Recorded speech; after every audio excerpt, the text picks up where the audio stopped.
Hola, ¿qué tal? Buenas noches y bienvenidos al programa de esta noche de jueves. Decíamos ayer que si nos tocaba el gordo de la lotería no nos encontraríamos aquí sino rumbo a Euro Disney de París. El resultado es evidente y aquí estamos, con lo cual París bien vale una misa y París tendrá que esperar, en este caso, y Euro Disney con ello. El número 05490 ha sido el que ha llevado la suerte, pues como ustedes bien sabrán, prácticamente a toda la zona norte de España. En Asturias deja más de 150 millones de euros repartidos en Aller, en Mieres, en Oviedo, en Nava, en Llanes. Bueno, pues lluvia de millones para Asturias, que por cierto, ¿por qué no?, los necesita. No hablaremos de la lotería porque no nos ha tocado, con lo cual habrá que esperar al año que viene. Hablaremos de otros temas en el programa, que comienza tan solo dentro de un momento con una entrevista personal a los responsables, a los alma mater de una de las pastelerías más emblemáticas de Oviedo, Camilo de Blas, y después nuestro tiempo de debate, análisis y tertulia. Esto es Una Noche Más, cabecera, y comenzamos.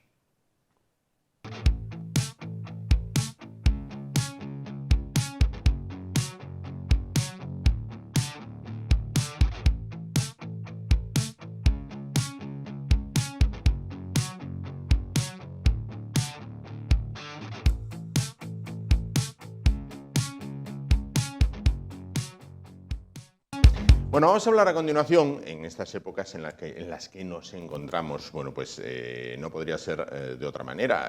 Vamos a hablar de quizás uno de los momentos más esperados de las Navidades, que es cuando llega el momento de los dulces. Y es que en Oviedo, en la capital asturiana, el tema de los dulces, hablar del tema es hablar muy en serio. Uno de los máximos exponentes en cuanto a la tradición, en cuanto al buen producto, en cuanto a la atención y en cuanto a todo lo que es bueno, pues llevar un buen servicio a la mesa en ese momento dulce, es sin duda Camilo de Blas. Y no lo es de ahora, ni de hace 2 años, ni 5, sino que lo es desde muy atrás, porque es un negocio quizás de los de mayor tradición en Oviedo y que tiene continuidad. Se encuentran esta noche con nosotros y paso a presentarles Camilo de Blas, no, José Juan de Blas, que es el gerente de Camilo de Blas, sí, en este caso. ¿Qué tal? Buenas noches. Buenas noches, ¿qué tal? Y también, por el otro lado, Paloma de Blas, que es la gerente adjunto, en este caso, de Camilo de Blas, ¿no? Bueno, pues 2 generaciones en esta mesa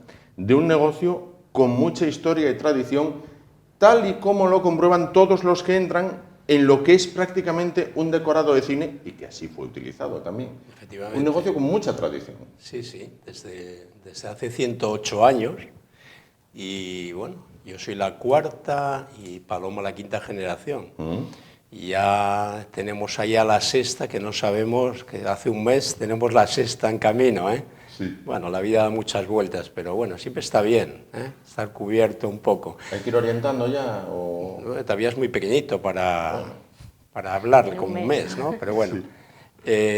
Nada, bien, estamos metidos en plena vorágine de Navidad, no hemos notado, bueno, ningún bajón. Yo creo que en estas fechas la gente se olvida de problemas y... Bueno. Hay que hablar de eso, porque son fechas distintas, claro. Aunque el contexto general sea complicado, son fechas distintas. Pero, Paloma, creo que el abuelo está orgulloso porque llevaba 20 segundos de entrevista y ya dijo, tengo un nieto, en este caso, ¿no? Entonces, se notó mucho, ¿eh? Es como que, bueno, bien, estoy tan orgulloso del tema que tengo que decirlo, pero ya. Vamos a ver, son 108 años, 4ª generación él, 5ª generación Paloma. Ahí, ahora que venimos de tiempos de mundial de fútbol, ahí tiene que pesar la camiseta también, porque dices, bueno, primera generación, segunda generación, tercera generación, 4ª generación, sois la 5ª, tengo que seguir haciéndolo bien. Sí, a ver, precisamente es la camiseta lo que pesa, porque a priori ni mi padre ni yo nos íbamos a dedicar a esto. De hecho, bueno, él estudió medicina y yo estudié química, nos dedicamos a otro mundo totalmente distinto y de repente es muy curioso porque más o menos con la misma edad los dos decidimos volver al negocio familiar. Yo vivía en Barcelona y me dedicaba a otra cosa y de repente pues me empezó a pesar esa camiseta, ¿no? Y decir, oye, yo quiero que esto continúe, te empieza como a atraer el negocio familiar y decidí volver.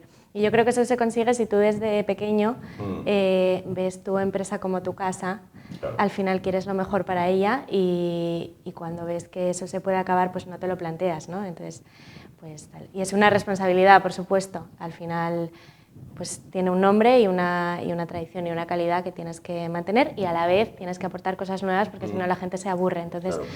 Es un reto que asumo lo mejor que pueda y no sé, y en ello estamos.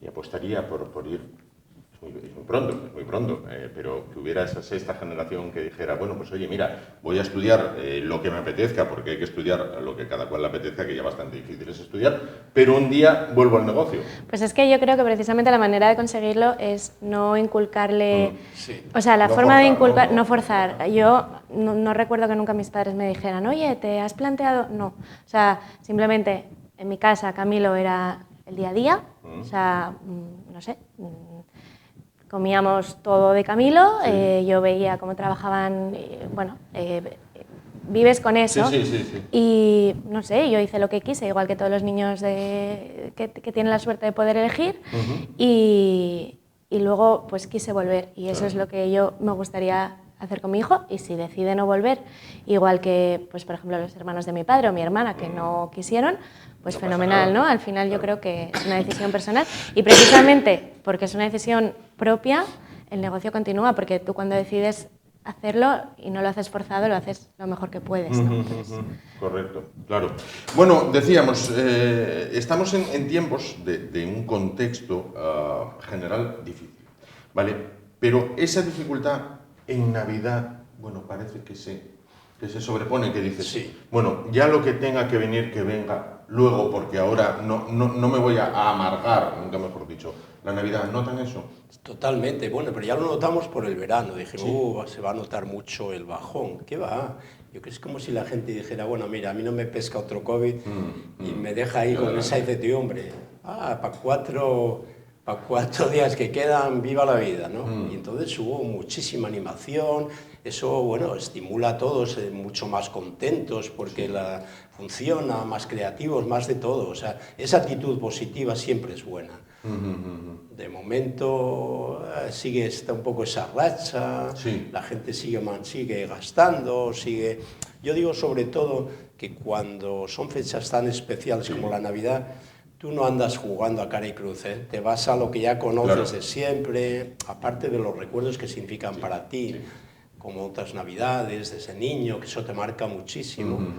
Y entonces, bueno, pues afortunadamente seguimos estando muy contentos de cómo van las cosas, ¿no? Este verano hubo muchísimo turista. Sí. Totalmente, Ustedes están enclavados en la zona centro de Oviedo, en la zona turística por excelencia. Bueno, hay un boca a boca ahí, quiero decir, los turistas de fuera entran, preguntan, saben lo que ya conocen.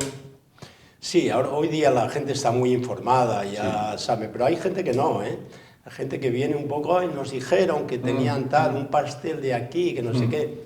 Pero bueno, la verdad es que de una manera o de otra todo el mundo acaban pasando por allí, ¿no? Claro.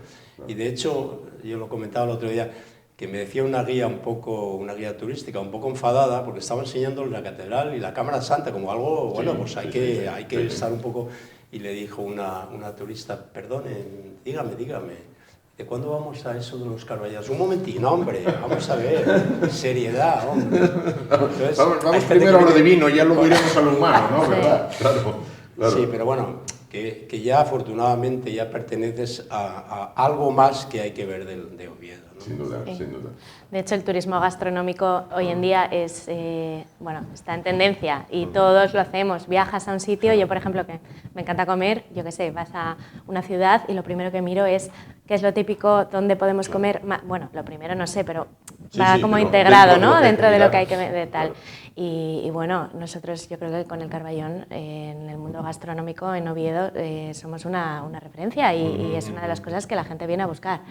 Y a mí me sigue sorprendiendo mucho, de repente vinieron unos clientes, ¿de dónde? No me acuerdo, bueno, es que no me acuerdo, pero era un país que vamos, no se me hubiera ocurrido que conocieran los Carballones allí, ni de broma, y venían expresamente. Expresamente a ello. Sí, además es que yo hablo mucho con ellos porque a veces, bueno, estoy por la tienda y bueno, de la gente no todos hablamos inglés, entonces muchas veces me llaman, oye, a ver si puedes hablar y tal, y me alucina de dónde viene la gente. Alguien de un lugar muy lejano. Sí, ¿no? sí, sí, En sí, este sí. caso.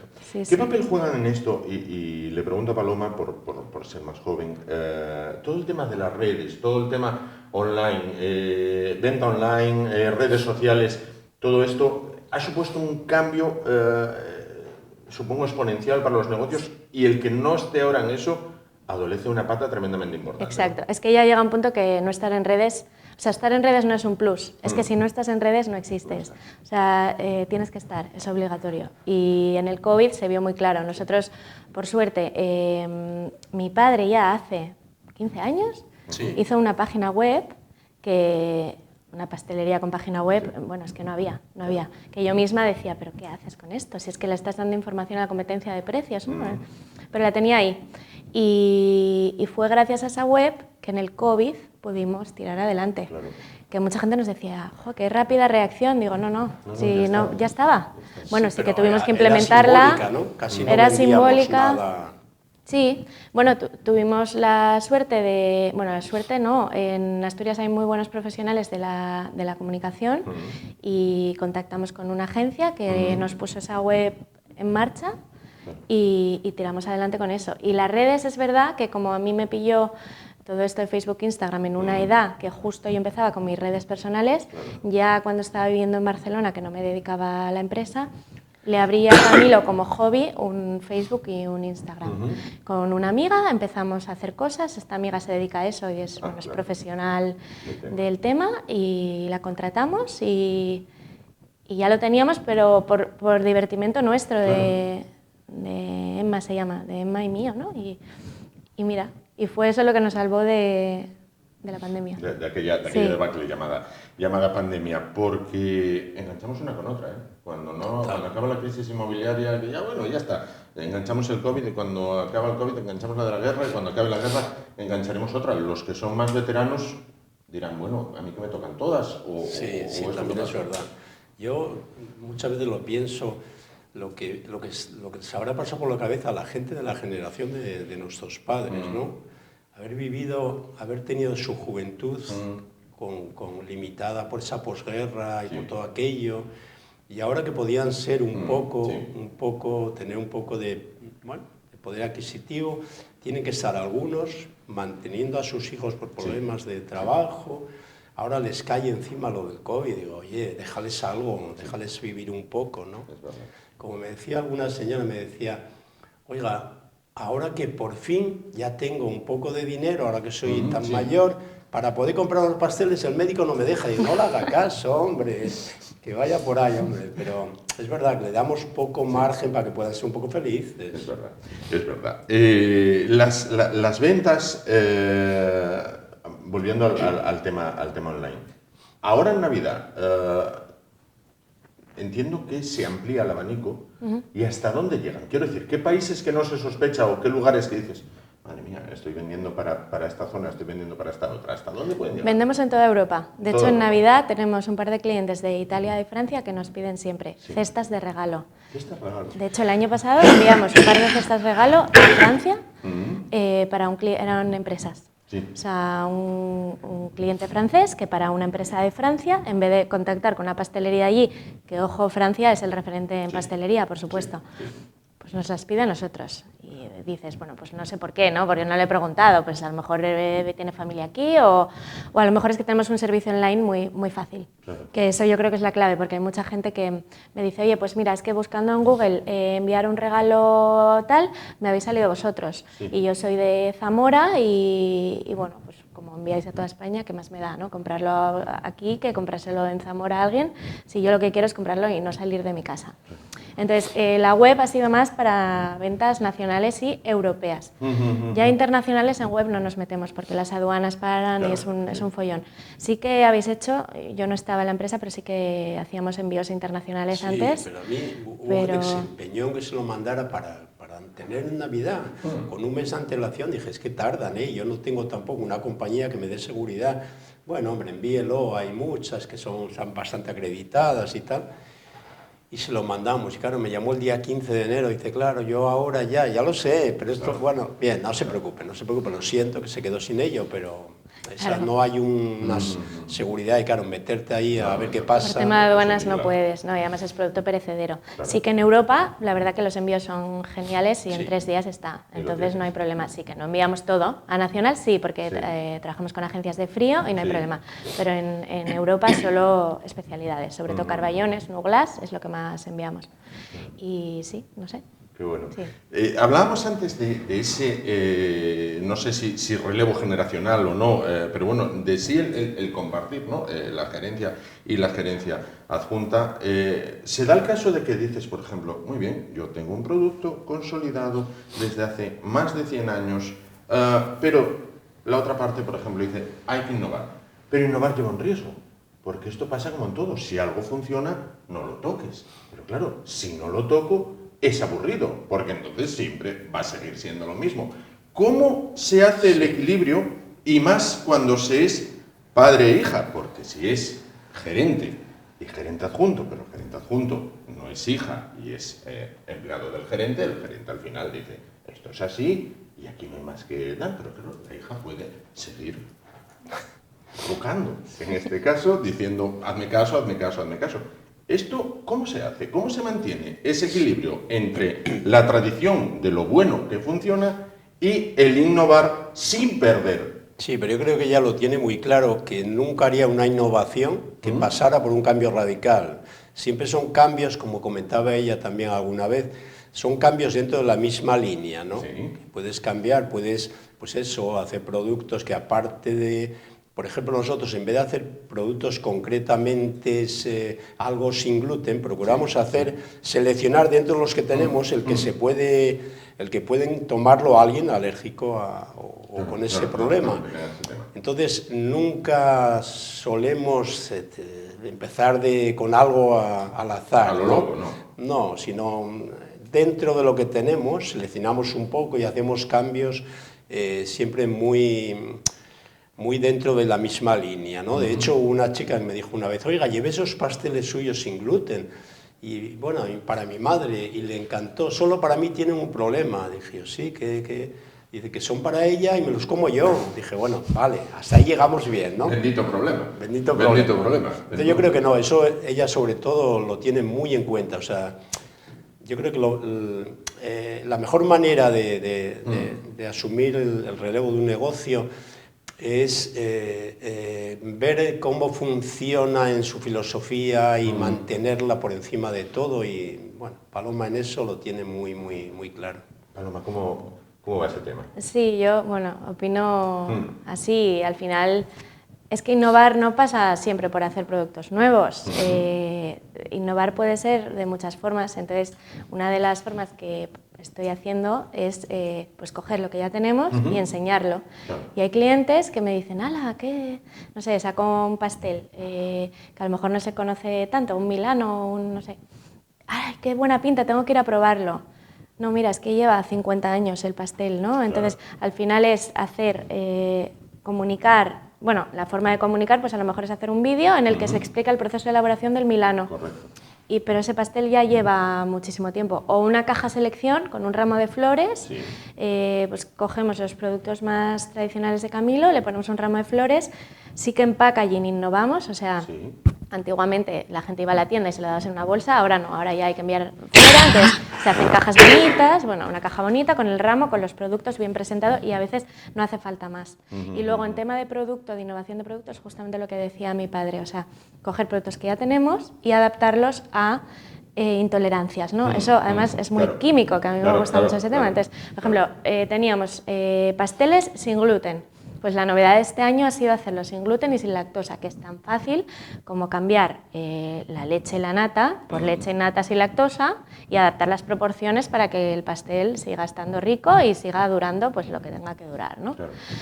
Y eso no es muy difícil, sobre todo trabajando con un equipo de pasteleros de tantísima experiencia. O sea, al final es ir probando. Si es que en ese sentido tengo la suerte de tenerlo fácil porque tienes una marca detrás que te avala, y luego cualquier cosa, yo he hecho cosas que llevo 4 años, pero hay cosas que igual ahora no hubiera intentado, que en su día pues probé, oye, pues voy a hacer una tarta para el Día de la Madre así, ¿no? Sí. Y que a lo mejor no pega tanto con Camilo, pero la gente, como viene de Camilo, te lo acepta. Claro. Y le gusta, o sea, son tartas ricas, pero que a lo mejor no van tan en la línea. Hicimos una tarta pues con flores comestibles, muy, muy rica, pero que no era tan Camilo, ¿no? Y la gente lo hizo Camilo y le encantó y vendimos aquella tarta pues una barbaridad. Entonces tengo la suerte que cada cosa que sacas con nuestra marca, la gente lo acepta. Claro, yo creo que también a la gente le gusta que tú estés al día. Sí. O sea, no vale decir, como yo creo que hubo una época que decían, bueno, Camilo es, como decían antes, es la tienda de los abuelos, ¿no? Como no, que no está al día, ¿no? Pero llegó Paloma a revolucionarlo con las redes y con todas estas cosas, y ahora ya somos parte de la gente joven. De hecho, yo en aquella época, cuando me metí en el Calatrava, que decían, pero ¿cómo cogéis el Calatrava? Como diciendo, eso no es de Camilo. Sí. Yo dije, porque es que es la manera que tenemos de acercarnos a la gente joven. La gente joven va a ir al centro comercial. Entonces, pasamos incluso a hacer productos más en la línea de la gente joven, lo que más tomaban ellos, ¿no? Y conectamos con esa gente, porque a veces nos decían, que tenéis otra aquí en Oviedo, o sea, desconocían hasta que estaba la principal. Entonces, eran los métodos que había para poder acercarte, ¿no? Ahora ya con las redes... Es que no tenemos una estrategia, es yo creo una de las claves de nuestra empresa, no tenemos una estrategia de marca, o sea, a veces... De esto que haces alguna consultoría y te dicen, oye, pues el plan de negocio, no, o sea, al final hacemos cosas que nos gustan a nosotros. Entonces, pues lo que te decía de la tarta antes, pues a mí ese año me apeteció esa tarta, me apetecía para mí, y yo decía, yo si fuera madre me gustaría que me regalaran esto, y voy a hacer esto, ¿no? Más allá de plantearme, ¿y pegarán las flores comestibles con la marca Esencia de Camilo Blas? No, lo hice, y era una tarta que estaba muy rica, y como te digo, no iba en la línea de Camilo, y la gente lo aceptó. ¿Por qué? Porque a la gente le apetecía, y yo creo que también... Si tú haces cosas que te gustan a ti y que yo escogería por encima de cualquier otra cosa, los clientes también lo van a hacer, ¿no? El problema es la gente que saca cosas con visión comercial y empieza a plantearse todo tan así que al final, si tú no crees en tu producto, la gente no va a creer. Si tú lo que vendes te encanta y, joder, es que yo me voy a casa de una amiga y llevo una tarta nuestra. ¿Sabes? O veo una tarta de otra, porque me gusta mucho probar también otros sitios. Voy de viaje y veo una cosa que me encanta y te inspiras en eso. Oye, pues me gustaría hacer algo así y lo hacemos. Entonces al final es, no sé, vender cosas que a ti, que tú creas y la gente va a creer. Claro. Entiendo que ahora que me ponía el ejemplo de la tienda del Calatrava, bueno, pues más moderna, orientada a otro tipo de público, entiendo que aunque pasen las generaciones, lo que es inamovible es el aspecto interior de la tienda principal, ¿no? de la calle Jovellanos. Quiero decir, esto entiendo que tiene que ser como una bandera, como un escudo, como un estandarte de lo que es el negocio, porque aquellas personas, y quizás, a ver, aquí vamos con una opinión un poco personal, es como entrar, no sé si han visto Disney de París, el Euro Disney, es como entrar en una tienda Disney, es una decoración muy parecida a una tienda Disney, que es una decoración exquisita, y es como viajar en el tiempo y entrar en un Titanic. Quiero decir, está todo prácticamente una caja registradora de estas, que yo no sé lo que puede pesar eso, pero tiene pinta de pesar mucho, como la hay que mover, aquí y allí va a necesitar ayuda, no la mueven entre dos, y es fantástico, es como un viaje en el tiempo, pero todo completamente ordenado y delicado. Eso es inamovible, ¿no? Hay una cosa curiosa, como cuando la gente entra a Jovellanos, yo cuando estaba en otras tiendas, no entraban de la misma manera en Jovellanos que en las demás tiendas. Yo digo que es como entrar en una capilla, por poner un ejemplo, o entrar en la catedral. Es como, cuidado que estamos en la catedral, ¿eh? Y esto es la catedral del dulce, ¿no? Efectivamente. Sí. Madre mía, la catedral del dulce. Sí, es que no, pero es que todo el mundo nos lo dice, hay que todo, que cuidado, que tal. Realmente lo que hemos cuidado es mantener la tienda exactamente igual que estaba hace 108 años. Pero eso es difícil, eso tiene que ser tremendamente difícil. Sí, pero el día a día, o sea, al final estamos allí y nosotros nos ocupamos de hacer bien el dulce, pero si te fijas, la colocación de los pasteles es muy de casa, o sea, en chapas, como en las pastelerías tradicionales. Hoy en día tú vas a una pastelería así más moderna y está todo pastel en línea, o sea, quiero decir, no es que nos pongamos una excesiva cuidado en la decoración, sino que tenemos la suerte de tener ese templo, bueno, la suerte no, las generaciones que han respetado, yo creo que al final es respetar la tradición, porque mucha gente se cargó sus negocios porque vino la época moderna en arquitectura, la tendencia esta de todo blanco, todo tal, tiraron lo que tenían, lo hicieron nuevo y ahora pues se lo han cargado, ¿no? Entonces, eso, el respeto por la tradición que nos hemos inculcado en la familia de generación en generación es lo que ha hecho que hoy en día tengamos ese museo en casa. Tal cual, ¿no? Claro. Totalmente. Y luego por encima, vaya y habla con Su Majestad el Rey. Y habla, sí. Con Su Majestad el Rey. Yo me acuerdo que de aquella la habíamos entrevistado vía telemática, porque era cuando la pandemia no se podía salir. Vamos a ver, eso tiene que marcar también, o sea, dices, bueno, ¿qué tal? ¿Qué hiciste hoy? ¿Volviste a trabajar? Sí, bien. ¿Y qué tal? Bien, nada, atendí 5 o 6 personas y hablé con el rey. ¡Ah! Con el rey, sí. Bueno, eso fue surrealista, fue increíble. Yo, bueno, no sé, fue como un sueño. Estábamos encerrados, además, y me llamó Nacho del Río, que es el presidente de Comercio de Oviedo, y me dijo, oye, Paloma, mira, realmente esto fue cosa de Nacho, ¿no? Que, bueno, consiguió conseguir una entrevista con Casa Real para explicarle la situación del comercio de Oviedo. Lo cual es súper importante porque, bueno, y además los reyes son muy cercanos y están muy al día, se pusieron muy al día de la situación de del comercio local. Y entonces consiguió esta entrevista y me dijo, oye, pues he pensado que Camilo de Blas debería de estar en ella, ¿no? Éramos 3 personas, Luis de Sombrerería Albiñana, Nacho, y dijo, y tú podrías ser como la cara joven de esto y explicar un poco, ¿no? Y bueno, fue gracias a él que me llamó y me lo preguntó y, por supuesto, pues ¿qué vas a decir? Pues que sí, claro. Y bueno, y fue increíble, yo no sé. Tampoco hablé mucho, hablamos así un poco todos, contamos la situación, fueron muy amables, muy cercanos, claro. y sí, luego pues eso, acabas la entrevista y dices, vale, acabo de hablar con los reyes pero no... Un día más en la oficina. Sí, tal cual, sí. Bueno, son tan cercanos que la verdad, claro. De verdad no te da la sensación de esto, o sea, estabas hablando con ellos pues como estamos hablando ahora, y eso también es un lujo. Que luego acabas y no... Yo no lo proceso todavía. No se procesa todavía. No. Bueno, para estas Navidades, vamos a ver, hay personas, algunas hay, a ver las haylas, como dicen los gallegos, que no son mucho del turrón. Bueno, bien, llegados estos casos, ¿qué podemos recomendar para estas personas que por una cuestión genética, yo creo, no son mucho del turrón? Algo habrá que hacer con ellos.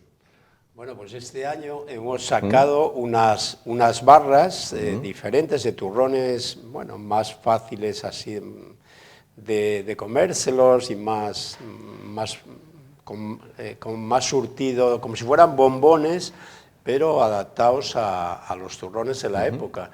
Y el que realmente, el último, el que hemos sacado de estreno, fue el turrón de Carballón. Turrón de Carballón. Con chocolate, como un bombón de Carballón y hecho barrita de turrón. Para unas madres que no les guste, el turrón tradicional, ¿no? Bien, pero sí, los carballones, en este caso, Paloma, turrón de Carballón, desglóselo. A ver, razón en su respuesta. Al final, el turrón de Carballón es un turrón de almendra marcona, porque el Carballón es hojaldre, almendra marcona, yema y azúcar. Entonces, al final es un turrón de chocolate con esos ingredientes. La yema, tradicional de los turrones, con lo cual quedaba perfecto. Azúcar llevan todos. Almendra marcona es un turrón de almendra. Lo difícil es meterle el chocolate y que sepa Carballón. ¿Vale? Y luego encima le hemos metido un toque crujiente con el hojaldre. Le hemos puesto trocitos de hojaldre al turrón, que esto era como el reto. Y nada, y yo creo que lo hemos conseguido bastante. Sí, porque es claro, decíamos, un turrón de Carballón que sepa a comerte un Carballón no tiene sentido, para eso te compras los Carballones. Claro. Tiene que ser un turrón, pero que sepa tal. Y oye, pues bien. Yo creo que mejor lo pueden definir si realmente hemos conseguido el objetivo, es alguien que no le guste el turrón y que le guste el Carballón. Y que le guste el Carballón, sí, efectivamente. Sí. Bueno, habrá que probar, habrá que mirar a ver y pasar pues la prueba, como bien dice él, ¿no? De una persona que no le guste el turrón, pero sí le guste el Carballón, y luego comprobamos los resultados. Los Carballones son estandarte, bandera de la ciudad, sin desmerecer ninguno, que no estamos aquí para esto, pero, como dice, y yo siempre lo comento con él, una persona muy cercana a mí, muy querida además, pa' Carballones en Camilo. O sea, pa' Carballones Camilo. ¿No? Sí. Además, siempre que dice esa frase lo acompaña con un movimiento que a mí me cuesta incluso, que inteligible, pero es pa' Carballones en Camilo. Que no me cuentes cuentos, que pa' Carballones en Camilo. Quiero decir, ese es uno de los productos que no se puede tocar. No se puede tocar, o sea, eso, nunca. No. Bueno, de hecho, cuando volvimos a la feria de muestras, hacía unos cuantos años, yo me planteaba qué se puede hacer ahora, porque el reto de haber hecho los Carballones en aquella de 1924, no, pues, bueno, que no se puede llegar a intentar hacer otra cosa parecida, ¿no? Porque además eso después para afianzarse y para llegar a eso, si tienes mucha suerte, tiene que pasar muchos años. Y entonces me vino a la cabeza de repente, hombre, el mismo Carballón hecho helado. Hecho helado de Carballón y tuvo éxito, pero quiero decir que cuando algo es tan importante o ha llegado a tal nivel de conocimiento y de difusión, mejor no lo toques, adáptalo al verano, estupendo, un helado de Carballón, igual que ahora mismo con el turrón de Carballón. Claro. Entonces, bueno, es un poco adaptar el mismo producto a la época diferente que vives, ¿no? Claro, sin duda. El Carballón mini. El Carballón pequeño. Para eventos, que nos pedían, claro, nos pedían muchas bodas o así, bueno, claro. Carballones, y claro, un Carballón grande en una boda no tal. Y entonces, no fue fácil, porque el Carballón mini corres el riesgo de que te quede, son tantas capas que igual te quede una muy gruesa, claro, y quede descompensado. De hecho, mi padre no había querido meterse en eso porque decía, es que no sabe, los turrones, los Carballones pequeños no saben a Carballón. ¿Sabes qué pasa? Que yo también decía, perdón, yo también le decía a la gente, vamos a ver, no es que sea diferente, pero es que tú una fabada, tienes que ver una fabada grande y comer un plato. Si te ponen una mini fabada, como que a aquello le falta algo, ¿no? Entonces, pero es un poco también, un poco la sensación, ¿no? Es un poco psicológico. No, pero es verdad, es verdad. O una mini paella, yo es que a mí prefiero que me eches un paellón así, me eches una ración, que no una cosita, porque digo, esto que, bueno, iba a decir una burrada, pero mejor me lo callo. No es lo mismo, entonces es un poco también psicológico, ¿no? El tema, ¿no? Pero desde luego, a mí ya me pasó a veces, queríamos llevar a Madrid una quesadilla, un Carballón, no, tiene ese tamaño, por favor, la gente, ¿cómo va a comer aquí? Claro. Nos da fama, sí, claro. Somos muy así, muy trábanos, pero hombre, entonces ahora esas cositas pequeñas se contemplan. Correcto. Va a dejarme el micrófono un momentín. Paloma, para finalizar, la parte de dentro, esto es. Paloma, para finalizar, a 2023, ¿qué le pide? Pues a 2023, la verdad, pedir poco, que nos quedemos como estamos. O sea, que me quede como estoy, como se dice, ¿no? A ver, viene un año complicado, hay mucha inflación, hay mucha subida de precios. Bueno, de hecho, que no lo hemos comentado, pero nosotros hemos intentado este año, mi padre, yo decía, pero ¿estás loco? Pero dijo que no se subían precios de nada. O sea, los productos que tenemos de Navidad... ¿Lo mantuvieron? Se mantienen. Y estamos hablando de que el azúcar está un 50% más caro, la harina más de un 100%. Sí, subió más ya está subió más de un 80% todo. el azúcar. La verdad que es un mini suicidio, pero vamos dice, a ver. Es que no lo tiene por qué repercutir todo el cliente. Tiene razón, en realidad. O sea, los clientes, la gente en general no está cobrando más. No. Entonces tú no puedes ponerte a subir precios y repercutirlo todo en el cliente porque llega un momento en el que te estás tirando piedras sobre tu propio tejado. Entonces... asumiremos eso como se pueda, bueno, dentro de que bueno, tampoco, o sea, los productos son rentables, pero bueno, vamos con el margen muy justo por no repercutirlo en el cliente. Claro. Entonces, bueno, tiraremos eso como se pueda y 2023, pues que la gente siga confiando en nosotros y seguir formando parte de la tradición en Oviedo. Poco más podemos pedirle, yo creo. Claro. Pues, y cuidar de la sexta generación. Bueno, claro. Que ahí es nada. Sí. Que ahí es nada. Sí, el reto más importante. Sin duda, sí, sin duda. Sí. Enhorabuena. Supongo que ya se lo habrán dicho 700 veces, pero vaya a la 701. Gracias. Y enhorabuena también al abuelo, que cuando llevábamos 20 segundos de entrevista, ya me dijo, ya tengo un nieto. Además, yo digo encima que es que hemos conseguido el apellido de Blas. Bueno. Pues claro, ahí era un pequeño problema, pero bueno, hoy día se pueden cambiar y hombre, muy razonable su padre, ha considerado que sí, que tiene que llevar el apellido. Bueno, pues nada, entonces perfecto. ¿Qué le pide a 2023? Pues más sí. allá de ver al nieto crecer, Al nieto crecer, fuerte y sano. hombre, eso por supuesto. Pues al negocio, efectivamente, seguir en la misma línea. Yo creo que la gente, en ese sentido, la gente no anda con mucho experimento y si tú eres honesto en tu manera de trabajar y de ser respetuoso con los productos, que ¿cómo vas a cambiarlos? Como le decía yo a más de una, cuando me decían hace años, no me cambie nada, digo, pero vamos a ver, ¿usted cambiaría después de 5 generaciones creyéndose más listo que nadie? Por favor, sería de poco sentido. Además, hay una trampa, que no puedes cambiarlo, porque la gente cuando lo tiene desde niño, ese sabor no se lo cambies, porque lo va a descubrir. De hecho, a mí a veces me ha pasado, a lo mejor en Madrid o donde sea, me decía un amigo, encontré una tarta en tal sitio, en tal restaurante, una maravilla. Y sí, ¿te recordó? Sí, a las que hacía mi madre. Digo, es así. Claro. O sea, tú lo llevas en el cerebro incrustado. Sí. No le cambies nada porque te estás perjudicando tú solo. Sin duda, sin duda. Pues muchísimas gracias a los dos por estar con nosotros esta noche. Muchísimas gracias. Todas las felicidades del mundo. A ella se lo dije. Muchas gracias. A usted también, que también si a ella se lo dijeron 700, a usted se lo dijeron 1000 veces, 1001. Ahí va la 1001 y ahora a preparar que lleguéis Reyes. Lleguéis Reyes y bueno, es muy pequeñín y no escribe carta, pero ya bueno, habrá que... Pero habrá que tener un detallazo. El roscón lo tiene. El roscón lo tiene, efectivamente, no me faltaría más que no lo tuviera, claro que sí. Muchísimas gracias a los dos por estar con nosotros, por acompañarnos en estas Navidades. Efectivamente, si no nos vemos, felices fiestas para los dos. Bueno, pues ahora nos vamos a la publicidad. En un momento, bueno, pues regresamos para ir ya con el tema de nuestra mesa de debate, de análisis y de tertulia. En un momento estamos de vuelta, hasta ahora.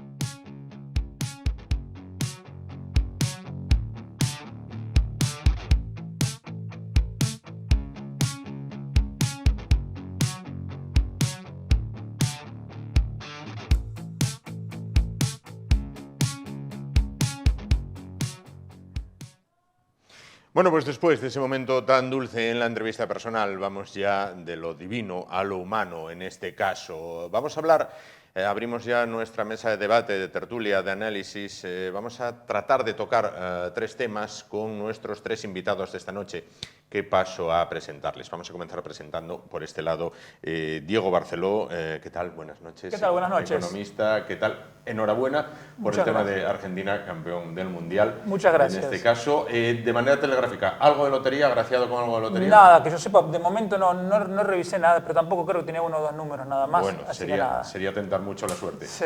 Santos González, catedrático de la Universidad de Oviedo, ex vicerrector. ¿Qué tal? Buenas noches. Buenas noches, muchas gracias. ¿Algo de lotería? No, tampoco. Nada, tampoco. Va, 2 de 2. Gonzalo Botas, abogado, buenas noches. Muy buenas noches. ¿Algo de lotería? Obviamente sin jugar no te puede tocar. Sin jugar es difícil que toque. Bueno, pues 3 de 3, 4 de 4, en este caso, pleno, absoluto. Bueno, los 3 temas que a priori, y vamos a ver si nos da tiempo de desarrollar los 3, analizar los 3 que tenemos sobre la mesa, es el tan traído y llevado tema del Tribunal Constitucional, es también, bueno, pues la rebaja, las penas a los violadores, y es que hoy mismo, pues conocemos que un ecuatoriano que abusó de una mujer en un pub de Oviedo ve reducida su condena de 6 a 4 años y van 121 violadores o agresores sexuales que ven reducidas sus penas después de la entrada en vigor de la ley Sí es Sí. Y finalizaremos también hablando de un tema controvertido, porque los funcionarios, vemos en prensa, podrán ser degradados de su puesto si no rinden. Bueno, pues vamos a comenzar por el tema del Tribunal Constitucional. Doy la palabra en primera instancia, que así se dice, ¿no?, al abogado Gonzalo Botas, por tema de que le toca más de cerca. Gonzalo, esto, vamos a ver, ¿en qué momento está? ¿Cómo queda? ¿Es una novela por entregas que tendrá un continuará?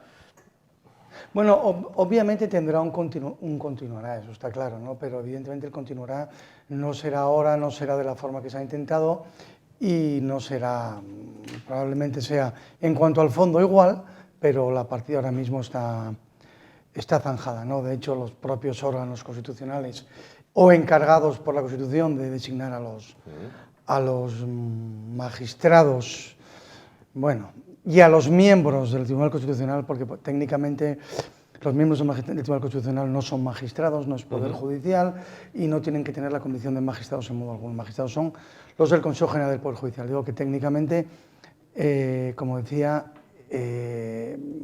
seguirá, a pesar de que tiene una serie de circunstancias que son un tanto originales y que casi invitan a la chanza, ¿no?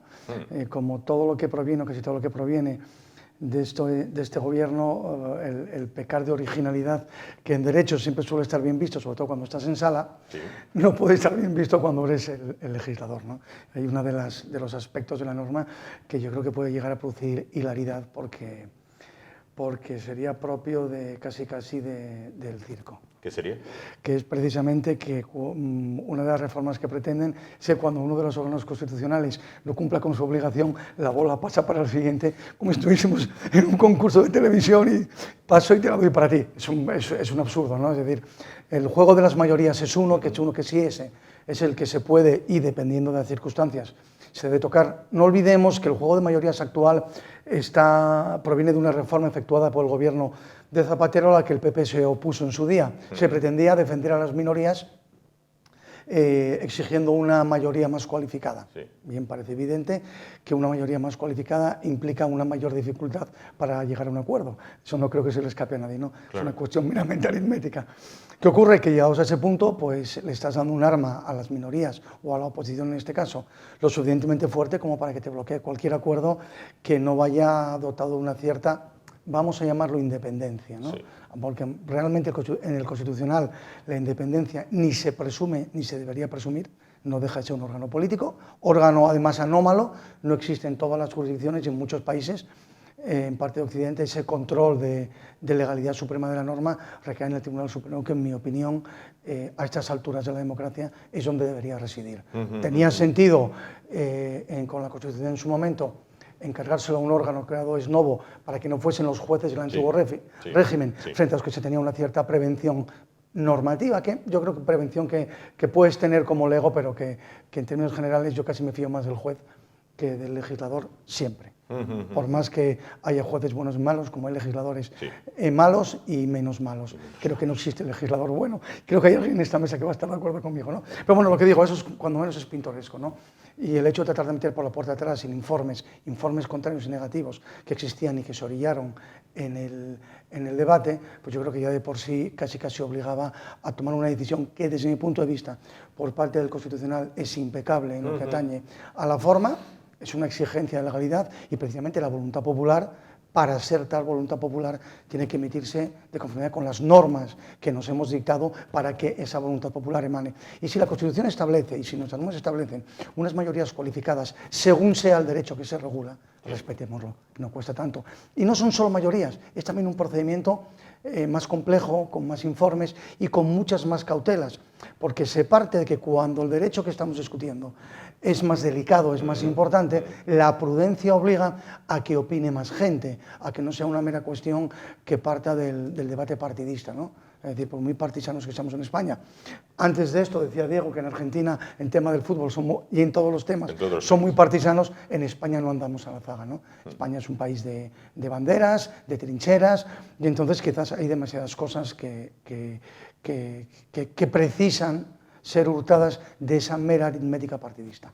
Precisamente, dado ese partidismo de España, ese trincherismo, esto se ha visto aumentado con el tema del Tribunal Constitucional, porque hemos visto desde descalificaciones del tipo usted quiere ser un dictador, a usted es un golpista. Santos, Diego, ¿qué les parece? Diego. Bueno, para mí coincido con Gonzalo en que el Tribunal Constitucional no tiene rol que jugar. En realidad, el control de constitucionalidad lo podría hacer el Tribunal Supremo y ya está. Y el problema viene ya de base cuando los propios miembros del Tribunal Constitucional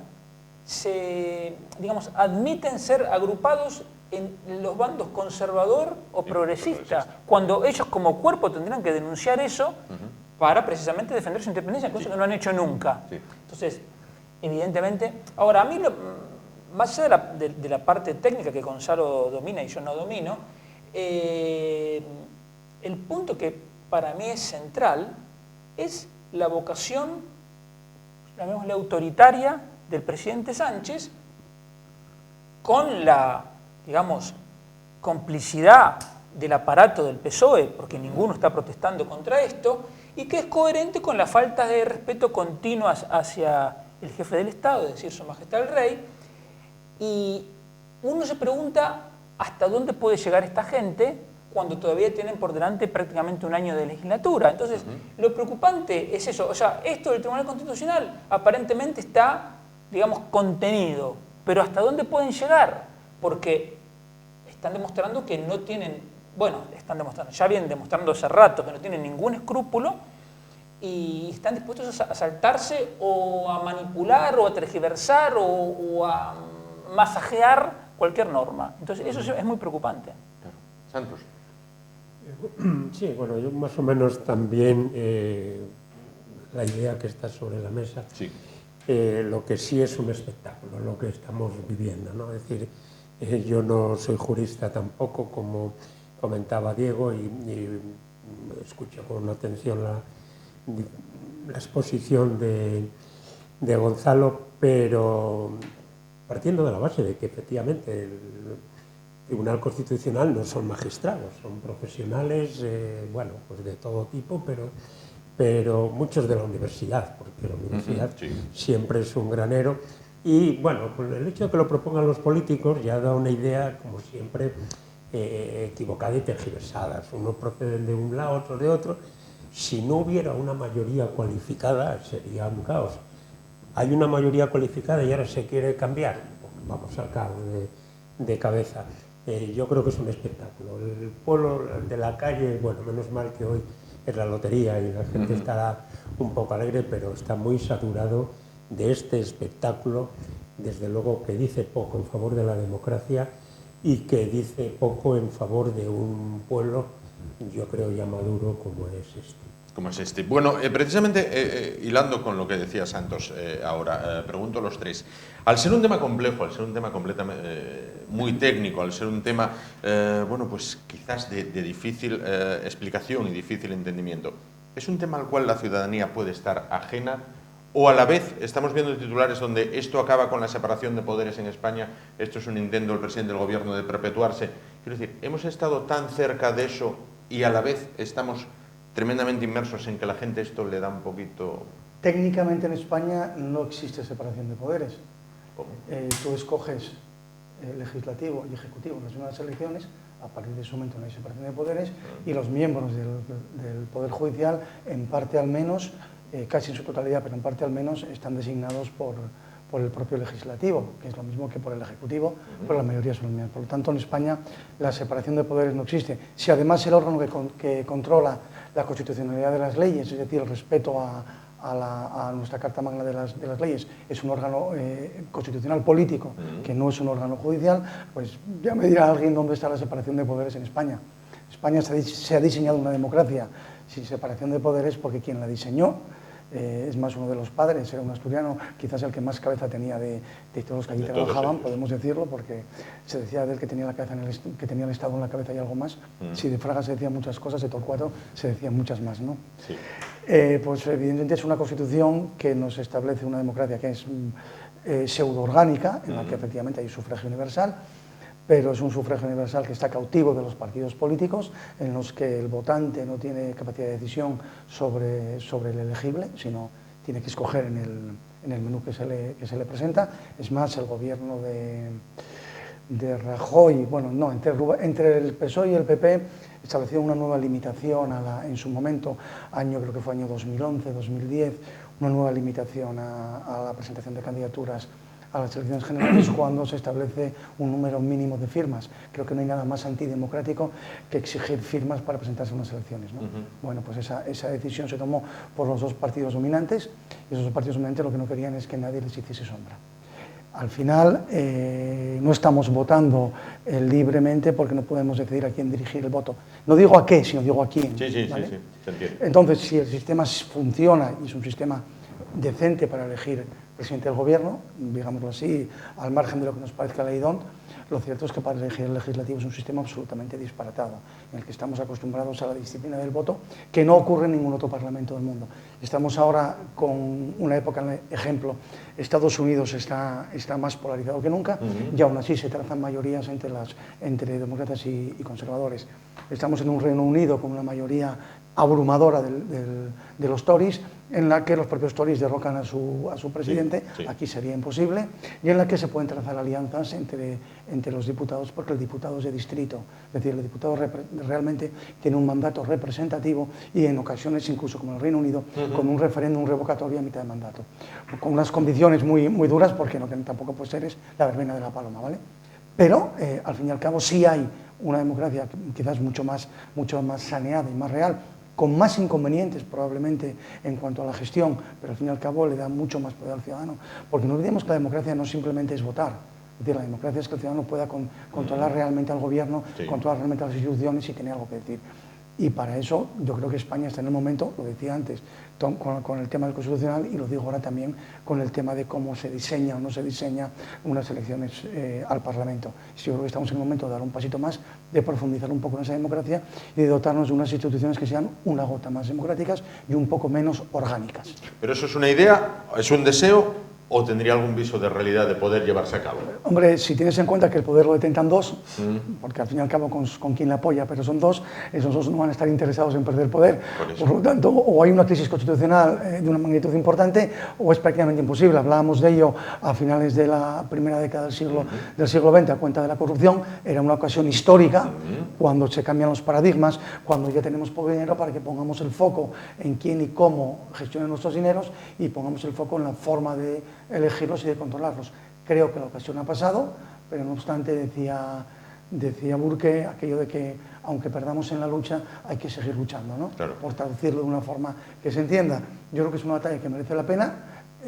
Yo me he implicado en ellos unos 12, 13 años, es lo poco en lo que estoy implicado ahora mismo, con una cierta ni intensidad tampoco, porque ya me gustaría que fuese con intensidad, ¿no? Pero bueno, aunque solo sea a nivel intelectual y a nivel de echar manos, es un movimiento que lleva tiempo funcionando en España, que es absolutamente transversal, pero que yo creo que no deja de ser un cierto idealismo de los que ya empezamos a peinar alguna cana que otra. Claro, claro. Bueno, decía yo, crispación política que se traslada a la calle porque todo va aguas abajo, o eso se queda solo en el Parlamento. No, llega a la calle, pero sin comprensión de cuál es la entidad del problema. O sea, me enfado, pero no entiendo muy bien por qué me enfado. Mira, si la gente tuviera en general sentido crítico, Sí. el PSOE prácticamente no podría obtener ningún voto. Y sin embargo, vamos a ver, en particular aquí en Asturias, que probablemente Barbón vuelva a ganar las elecciones. Sí. Y eso solo se puede entender si uno entiende, o digo, si uno admite, o si uno supone, mejor dicho, que la gente enfoca la política como si fuera Sporting contra el Oviedo. Entonces yo soy del Sporting y no importa quién es el entrenador, no importa si gana o si pierde, etcétera, etcétera. Entonces eso es terrible porque le quita a los partidos, y ojalá el problema fuese solo el PSOE, le quita a los partidos cualquier incentivo para mejorar. El sistema en general es bueno, o sea, es muy dependiente de la calidad de las personas que lo ejecutan. Sí, sí. Cuando la gente era más o menos normal, y estoy extremando el concepto de normal, sí. la cosa más o menos funcionaba. Pero ahora tenemos un presidente que es un mentiroso descarado, que nos ha mantenido en casa encerrados durante semanas de manera inconstitucional y no ha tenido ninguna consecuencia eso. Entonces, a partir de ahí, ¿qué puede pasar? Nada. Y por lo tanto eso muestra la debilidad del sistema. Es un sistema que en manos de un mentiroso sin escrúpulos puede ser cualquier cosa. Y eso es lo que decía antes de la gravedad del problema. Como mínimo, para ir a dejar un apunte práctico, lo que se tendría que prohibir mañana mismo es que un juez pueda ser diputado y luego volver a ser juez. Eso es una cosa, digamos, que no ocurre en ningún otro lugar del mundo y que, digamos, cualquier juez interesado en la independencia judicial lo tendría que defender. O sea, si tú eres juez, quieres ser diputado, fenómeno, pero no puedes volver. Claro. Santos. Sí, bueno, yo creo que el ambiente no es nada bueno. Probablemente en Cataluña, en la época del proceso y ahora, Sí. había una división brutal entre la gente rupturas de convivencia, de amigos, de tal, y ahora eso se ha extendido y también lo está ocurriendo. Es decir, que hay mucho hooligan de la causa y una de dos, o no se habla de política de manera abierta o se rompen las relaciones. Y ya depende del grado de madurez de cada persona. Pero que hemos llegado a un grado de situación crispada, eso es un hecho, como dice Diego, o sea, eso no tiene alternativa posible. Yo lo que confío en que esto amaine, ¿no? Porque en ese estado no se puede estar, y si ahora tenemos un año por delante, previo al proceso electoral, en el que va a estar el ambiente, va a ser difícil la vida en la sociedad, porque hay mucho grado de desconfianza. Evidentemente hay mucho hooligan que va a votar a un partido, haga lo que haga, pase, sí. y entonces los resultados no serán muy allá y va a haber problemas, ¿no? Yo creo que... Te interrumpo brevemente por una cosa, porque a lo mejor de lo que dije se puede interpretar como que yo estoy culpando a la gente. La culpa es de los dirigentes. Aquí hemos tenido un presidente de gobierno que dijo, nos conviene que haya tensión, Rodríguez Zapatero. Sí. Por lo tanto, es una estrategia. La tensión Sánchez la provoca adrede porque es parte de su estrategia. Por lo tanto, ellos hablan de crispar y no la convivencia, ellos buscan el enfrentamiento. Les encantaría que hubiera conflicto, no digo armado, pero digamos peleas en la calle, les encantaría porque sería funcional, porque podrían decir que el fascismo y que todo eso. Entonces, estamos en manos de inescrupulosos. Bueno, el lanzar a la gente a la calle, que esto lo he oído yo antes de ayer, por partidos, a mí me parece peligrosísimo, y eso que se diga en este momento retrotrae a otros que mejor olvidar. Entonces, se requiere un grado de tranquilidad que ojalá amainen las cosas. Es evidente que, como decía Kipling, precisamente en los tiempos de crisis o de debates, cuando la serenidad que tenemos que mantener es mucho más importante y evitar radicalizarnos. Lo que ocurre es que en esta sociedad, por primera vez, yo creo que es en la historia de la humanidad, tenemos una sociedad en la que tenemos más información de la que podemos manejar, accesible, todo es más inmediato, todo es menos reflexivo, no hay tiempo para profundizar. Es decir, uno cuando quiere saber algo, antes lo estudiaba, lo pensaba, ahora toca un botón y tiene toda la información necesaria, la recicle o no la recicle. El problema de eso es que también la toma de decisiones es exactamente igual de superficial y de precipitada. Entonces, al final, no es tanto, y yo obviamente coincido contigo, pero no es tanto que esta gente provoque eso, sino que quizás sea que la izquierda es la que más rápido se ha adaptado a los tiempos y ha modulado el mensaje en la forma en la que permite al ciudadano de hoy recibir la pequeña dosis de información que va a utilizar para tomar la decisión. Entonces, quizás sí sea un problema, yo tengo bastante claro, y es algo que me preocupa desde que empecé a utilizar estas dichosas herramientas, que para que una toma de decisiones sea adecuada necesitamos más información de la que hoy estamos preparados para manejar. Más no cuantitativa, sino cualitativamente. Entonces el problema es más fácil de vender el discurso de dámelo gratis, no trabajes, te doy una ayuda, que el otro discurso. Es más cómodo, más fácil colocarle a alguien irreflexivo, toma, aquí lo tienes gratis, compra lo que quieras, haz lo que quieras, que el discurso que teóricamente, y digo teóricamente porque luego siempre tenemos ejemplos de las dos cosas en los dos bandos, ¿no? Por cada uno que encontremos en un bando de caradura que lo consigue todo a base de esto, encontramos otro en el otro bando, y según profundicemos podemos encontrar hasta más en el propio, ¿no? Pero yo digo que el problema es un problema social, ¿no? Por eso digo también que quizás el sistema exija un poquito más ahora para que las decisiones legislativas y para que quien toma las decisiones en el legislativo esté más capacitado y no sea pues estos simplones que tenemos ahora mismo. Claro. Porque si es verdad, como decía Diego, que se ha degradado muchísimo la la capacidad, la capacitación, o en todo en el político, lo cierto es que hay una parte de la izquierda en que esa degradación ya no puede ir más allá. O sea, lo siguiente es poner a un burro en el escaño y que cuando rebunde así sea así, y cuando no, no. O sea, es decir, gente como Irene Montero, no puedes bajar más. Tienes a Irene Montero y tienes a Rufián, que es un simpático de bar. Muy listo, pero un simpático de bar, ¿vale? Un chistoso. Sí. Y no pasa de eso. Vamos a ir un paso más allá, les propongo ir un paso más allá, quizás hay quien pueda decir, están haciendo política ficción, quizás, vamos a ver. Con la crispación actual que se ha generado desde hace años o desde hace y se ha intensificado en los últimos meses, con esa polarización de la política, si llegadas las elecciones generales hay un vuelco electoral en el cual, según algunos estudios... Date por jodido. ¿Sería gobernable el país no. por un gobierno de derechas con la izquierda en la oposición, mira Reino Unido. sindicatos y demás? Mira Reino Unido ahora mismo. Ya quisiésemos estar como están ellos, salvo en 2 o 3 cosillas, y son huelgas continuas. Aquí no llegan, pero son huelgas. Yo tengo un hijo estudiando allí y cada vez que tiene que coger un avión dice, papá, hay huelga de trenes, hay huelga de transporte, tengo que ir en un Uber para ir a un aeropuerto, porque en los días claves siempre hay una huelga. ¿Por qué? Porque el gobierno es Tory. Tiene menos paro que nadie en Europa. Tiene un crecimiento probablemente muy superior al resto de Europa. Me quedo ahí, ¿vale? Porque al fin y al cabo al ciudadano lo que le importa es crecer y que todo el mundo trabaje. Y resulta que a pesar de ello, una flexibilidad, no existe burocracia, como aquí. Y resulta que están todo el día en huelga. Si gobernasen los laboristas, seguramente no.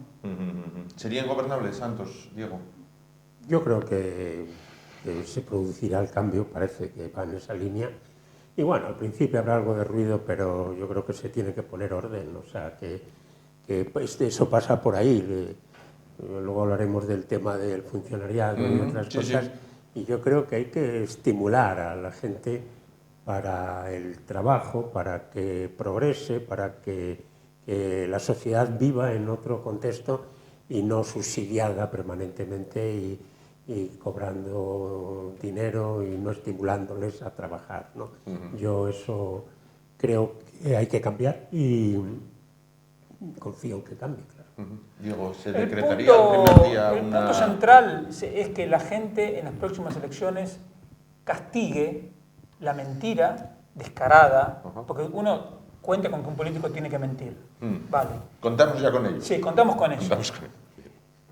Pero lo de Pedro Sánchez ha superado todo límite. Y mantener encerrada a la gente en su casa de manera inconstitucional, eso es que no tienen pase, o sea, no hay forma. Entonces, si la gente no castiga eso, estamos dando vía libre a que hagan cualquier cosa y nos lo tendríamos merecido.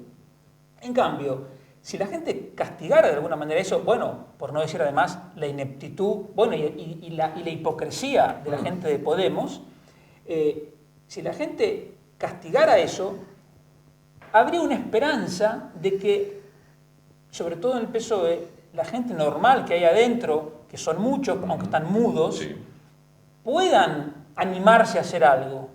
Ahora, si no hay castigo, no hay ninguna posibilidad. Y, por supuesto, de concretarse el vuelco electoral, que está por verse, porque cuando te gobierna un... Tú fíjate una cosa, o fijaos una cosa... Lula, en Brasil, es un delincuente condenado, excarcelado por una cuestión procedimental. Con la manipulación de las encuestas, se lo presentó como caballo ganador y ganó. Bien. Pedro Sánchez no es un delincuente, al menos en los mismos términos que Lula, manipula las encuestas. Para eso tiene un organismo que financia con dinero público y además tiene el presupuesto público que lo usa y lo va a seguir usando. Yo no sé si sabéis que el Ministerio de Seguridad Social tiene un autobús recorriendo los pueblos de España diciéndole a la gente que pida el ingreso mínimo vital. O sea, es una cosa de locos. Es decir, el gobierno tiene un autobús que está regalando a unos el fruto del trabajo de otros, de manera descarada. Entonces, este hombre está dispuesto a todo, por eso yo no doy por seguro que vaya a haber vuelco electoral. Pero digo, si lo hubiera, hay que contar con las alertas antifascistas de turno, las huelgas de turno, etcétera, etcétera. Eso va a ser un infierno, pero habrá que pasarlo. Bueno, precisamente el CIS de Tezanos, al que aludía Diego, hoy publica que el Partido Socialista ganaría en la Comunidad de Madrid. Bien. Bueno, pues, esa de entrada. Hablaba antes Gonzalo de Irene Montero, precisamente Irene Montero, bueno, pues es el alma mater de la ley Sí es Sí, de la cual se han beneficiado ya por el momento 121 violadores o agresores sexuales. Hoy conocemos en la Nueva España que un ecuatoriano que había abusado de una mujer en un pub de Oviedo ha visto rebajada su pena de 6 a 4 años. Esto es inaudito, de algún modo. Digo para la ciudadanía. Quizás para los que sois abogados sea, bueno, pues no es tan inaudito, pero que los violadores... A ver si soy capaz de explicar por qué ocurre esto. Yo creo que se va a entender, voy a tratar de hacerlo en términos matemáticos, ¿vale? Esta ley lo que hace es unificar los tipos penales, lo que antes era un abuso y lo que era una agresión, es decir, la violación y el abuso. El abuso es un tocamiento, poco más allá, y la agresión es cuando hay penetración por alguna de las vías. Bueno, la penetración por vía bucal solamente si se hace con un miembro viril, ¿vale? Y si es con el dedo, no, obviamente. Correcto. Bien. Pero bueno, por explicar un poco de forma gráfica. Voy a explicarlo con meras matemáticas, ¿no? Vamos a imaginarnos que tenemos un delito que tiene una pena de 5 o 10 años y otro delito que tiene una pena de 2 a 5 años. Vale. Si yo los junto, la sentencia que se dictó y que impuso una pena de 5 años, como iba en su grado mínimo la pena, al unificar los tipos penales, automáticamente pasa a ser de 2. ¿Eso qué significa? Que los que tienen una pena leve la siguen teniendo, los que tienen una pena grave automáticamente van a tener una pena más leve. Automáticamente. Yo he tenido varias revisiones ya, y en la mayoría de ellas no se ha tocado porque teníamos la pena mínima. Ya, cuando ya tienes la pena mínima, si a alguien le ponen 2 años, ve algo que es normal, no puedes bajar. Pero claro, ¿qué ocurre? Que este fulano, por decirlo de alguna forma, tendría un subtipo agravado que cuando tú uniformas los tipos penales, la extensión de la pena lo haces desde lo que antes era de 2 a 4 y otro era de 4 a 6, lo haces de 2 a 6. Si le habían puesto 4 porque era el mínimo, automáticamente baja al 2. Correcto, eso es completamente... Yo creo que eso se entiende, pero sí, pues eso va a pasar con todos los que tengan condenas que no sean del tipo mínimo. Es decir, con todos aquellos que han cometido el delito de una forma no básica, sino más grave. Correcto. Y es lo que esta gente no entiende. Hasta ahí perfectamente entendible, pero lo que quizás mucha gente no llega a entender es como la ministra, que se autodefine como la defensora de las mujeres, de los derechos y libertades de las mujeres, saca adelante una ley que rebaja lo que es una de las mayores amenazas de las mujeres, que es una violación o un violador. Es que son muy listos y no le preguntan a nadie. Y cuando se hacen las advertencias, esas son cosas de fachas caducos, de jueces del antiguo régimen. Claro, cuando te dedicas a gobernar a base de tuit, cuando, lo que hablamos antes, tú no profundizas, tú no estudias, tú no sabes, tú no conoces, y tú no escuchas a los letrados del Congreso, que para algo están, y te dedicas a decir, yo soy más listo que tú, pero claro, normalmente ya sabemos cómo es. La ignorancia es atrevida. Esa es la explicación, todo el mundo lo sabe. ¿Alguien se dejaría operar por un carnicero? No, porque dejamos que legisle pues una mula parda. Pues bueno, es lo que tenemos, son mulas pardas. Hombre, yo valoro mucho el término matemático que está sobre la mesa, porque como matemático uno entra aquí y ve una noche más, el símbolo más. Efectivamente. Después ves términos como máximo, mínimo, con lo cual también es importante. Es decir, es estar hablando, en definitiva, de temas matemáticos, ¿no? Más allá de esto, yo lo que no puedo entrar en cuestiones legales, las consecuencias son ahí, por lo tanto, no se pueden cuestionar. Y lo que me resulta inaudito es que es la cerrazón de la persona que ha puesto la ley en marcha de no reformarla, de no tenerlo en cuenta para corregirlo. Es que yo eso no lo puedo entender. O sea, si te están diciendo la consecuencia y tú buscabas otra cosa, pues enváinatela, si no pasa nada. Si es que, pero esa, yo diría, soberbia en su disposición no es buena consejera y se está bien. Por lo tanto, me parece que esto, hoy es este ecuatoriano de Oviedo, está viendo todos los días. Y es que yo los sigo nada más, pues, es lamentable. Y son más de los que... De los 121 a nivel nacional. Muchos más, te lo garantizo. ¿Muchos más? Sí. Muchos más. Lo que quizás no se va a entender, Diego, y te pregunto, vamos a ver, una ministra puede tener mayor o menor idea, pero una ministra encabeza un ministerio con una buen número de asesores, todos en nómina. Nadie en ese ministerio se dio cuenta. Quiero decir, España ha tenido ministros buenos, malos, regulares, ha tenido incluso reyes ineptos. Carlos IV tenía un primer ministro, llamémoslo así, un válido, Godoy, que era una nulidad. Pero en este caso, son nulos todos los que habitan ese ministerio. ¿Sabes cuál es que el sanchismo significa un cambio cualitativo? Y el cambio cualitativo es que antes un ministro podía ser bueno o malo. El sanchismo puso en el gobierno a antisistemas. Entonces, no es una cuestión de soberbia, yo creo que es una cuestión de maldad. Irene Montero quiere voltear nuestro sistema de libertades, nuestro sistema de convivencia, porque a ella le parece bien lo que ocurre en Venezuela. Entonces, si tenemos, y no es solo ella, Yolanda Díaz también, el ministro Garzón también, es gente que le parece bien lo que pasa en Venezuela, le parece bien lo que pasa en Cuba, eso es lo que quieren para España. Por lo tanto, ¿cómo podemos llegar a eso? No lo pueden decir abiertamente porque, digamos, no vende eso. Creando conflicto, todo comunista sueña con el conflicto porque ahí luego viene la revolución y cae. Entonces, yo creo que no hay torpeza, hay, son los pasos de un plan orquestado con la complicidad de Pedro Sánchez, que eso es lo imperdonable del PSOE. Digamos, el PSOE ha cometido errores incalificables a lo largo de la historia, pero esto ya pasa todo el límite, porque esto es demasiado. O sea, haber puesto en el gobierno a gente que tiene como objetivo desmembrar España y voltear nuestro sistema de libertades para imponer algo parecido a Venezuela, es que no tiene perdón, no tiene un pase.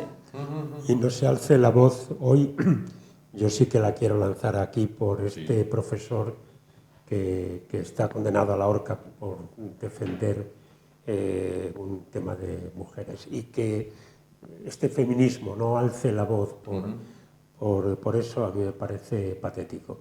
Confío en que no le ahorquen, pero no pondría la mano en el fuego y me parece auténticamente lamentable.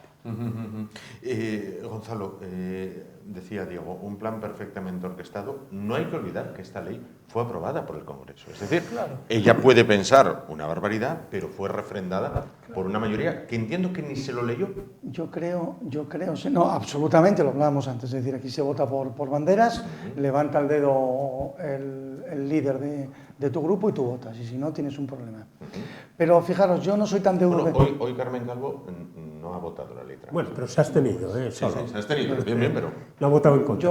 Yo digo, yo no soy tan platonista como Diego, en el sentido de acudir a leyes de causalidad en todo esto. Y yo soy de los que creo que hace más daño un tonto que un malo.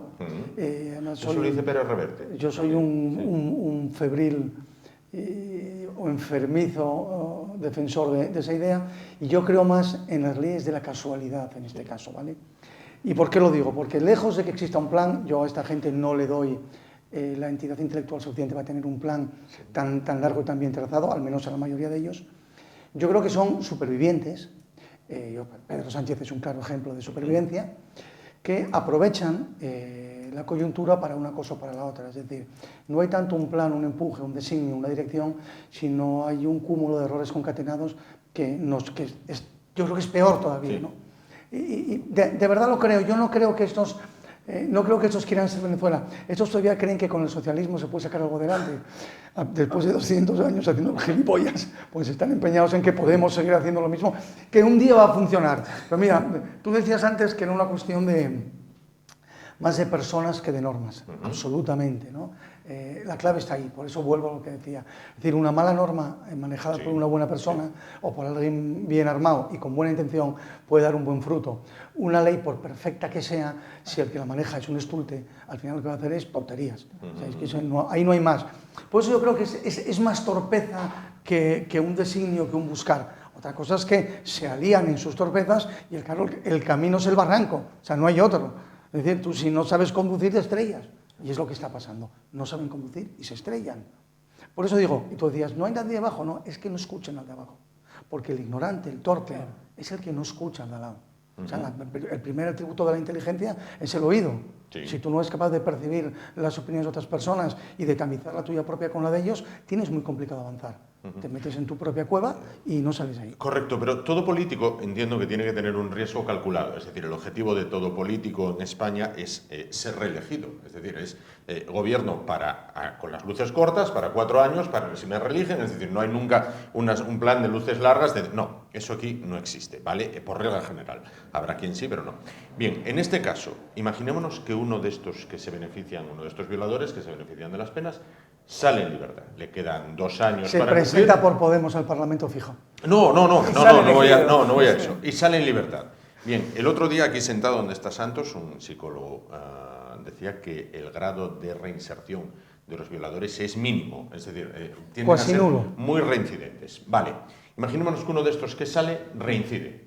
Esto sería una losa sobre todos los que aprobaron esta ley del sí es sí, porque sería, ahí tienes el fruto de lo que has hecho. Si trasciende, sí. ¿Tú crees Sí, que con el actual nivel de imbricación de los medios de comunicación principales y las redes sociales principales con el gobierno y con quien dirige todo, eso va a trascender? Sí, yo creo que trascendería, sí. En el ámbito corto. Bueno, en cuando el inmediato. hubo- Más allá. te pongo un ejemplo que no tiene que ver, pero cuando hubo aquello de que se llamó coloquialmente o con mal gusto incluso el bulo culo, aquel chico homosexual que presuntamente había sido agredido por una banda de fascistas, al final se descubrió y la policía dijo esto no ha sido así. Cuando se podría haber callado también, se podría haber. Desde entonces tenemos censores hasta en Facebook, ¿cómo se llama? Instagram y demás. En Twitter ya nos los han quitado, pero en todo lo demás hay censores. Es decir, al final las redes sociales, que eran ese ámbito de libertad que teníamos, están absolutamente cautivas ahora mismo, salvo una, que parece ser que se va a convertir en el salvaje oeste. Casi se está divertido, ¿no? ¿Qué es? Twitter, yo preparando precisamente cuando me avisaste un poco por pulsar la opinión de todo esto, dije, Dios mío, no puedo mirar Twitter porque me vuelvo loco. O sea, a ver quién dice la burrada más grande, porque al final quien dice la burrada más grande es el que más retweets tiene, ¿no? Entonces, al final, por ahí puede fluir algo, pero muy poquito. Al final tienes 1, 2, 3 periodistas que son excepciones en su medio, que ponen el foco y que además no pueden llegar a todo. Veremos, porque probablemente las reincidencias se empezarán a producir en breve, veremos si trascienden o no. La única forma... Y remato, Sí. ¿tú sabes cuál es la región con más suicidios de España y una de las con más suicidios de Europa Occidental, quitando algún país del norte? Asturias. Asturias y Galicia, ¿no? Asturias. ¿Cuánta gente piensa cuántos se suicidan en Asturias al año? Bueno, pero el suicidio siempre fue un tema que Bueno, hace años ni se tocaba. Porque parecía y que cuando había miras las efecto causas del llamada. suicidio es cuando entiendes por qué se silencia el suicidio. El suicidio en una región como Asturias está más asociada a problema doméstico interno que a otras cosas, ¿eh? Entonces a lo mejor también hay un indirizo detrás de que eso trascienda o no trascienda. Pudiera ser. No, lo que iba a decir era que la única forma en que haya alguna probabilidad de que rectifiquen es que cuando reincidan los violadores, reincidan atacando, agrediendo a algún familiar directo de alguno de los diputados que votó. No, pero bueno, sería... Entonces, porque yo creo que el nivel es tan bajo que solo llegan a eso. Pero lo otro que iba a decir es que en este caso tenemos, entre comillas, la fortuna de que las consecuencias nefastas, increíbles, de una mala ley son visibles. En economía están haciendo barbaridades semejantes, pero no se ven las consecuencias. Y encima tienen otro velo que les ha jugado a favor, pero hasta ahora ya está dejando de jugar, que es el empleo. Resulta que Sánchez puede sacar pecho de que la afiliación a la Seguridad Social está en máximos históricos, y tiene razón, pero ¿por qué? Porque este año llegaron más del doble de turistas extranjeros que el año pasado. Y hablo de memoria, de 31 millones pasamos a más de 70, y entonces esos son decenas de miles de millones de euros que se ponen en circulación y muchos empleos. Bueno, entonces eso es lo que está empezando a pasar. Pero, por ejemplo, con la próxima subida del salario mínimo es una aberración. Con el nuevo impuesto de la riqueza es otra aberración. Donde uno pone el dedo sale pus. O sea, lo que pasa es que las consecuencias en economía tardan en verse y esa es la bomba que le va a explotar al siguiente gobierno. Claro, lo que hablábamos antes, de si sería gobernable. Y te lo o no. tienen que explicar. Claro. Eso no lo ves, que es un Sí, poco lo que está diciendo. claro. Eso te lo tienen que explicar y te tienes que fiar de quien te lo explica, Claro. que no siempre te fías. Claro. Bueno, el tercer tema que teníamos sobre la mesa, que me decía Santos, a ver si podemos llegar a él. Llegamos a él. Bueno, leemos un titular en el que se lee: los funcionarios podrán ser degradados de su puesto si no cumplen. Bueno, tradicionalmente, y a nivel calle, quizás la percepción sea equivocada, no lo sé, se considera que el que logra un puesto de funcionario, pues dices, bueno, muy bien, ya está, has solucionado tu vida, te has sacrificado, has superado un concurso oposición en el cual, bueno, pues ahora pasas a ser funcionario del Estado, has tenido ya tu vida solucionada, porque tu empresa no va a quebrar y porque no te van a echar. Esa es la idea que subyace, ¿no? Ahora pudieran ser degradados, o eso parece. No, yo creo que no es eso lo que pretende. A mí me parece, debo decirlo, yo soy funcionario, he sido, me parece bien que se hable de los riesgos de ser funcionario, porque al mismo tiempo hay personas que creen que su vida profesional se acaba cuando se saca una plaza para toda la vida. Y eso es lo que no debe ocurrir, y hay que valorar el trabajo por objetivos.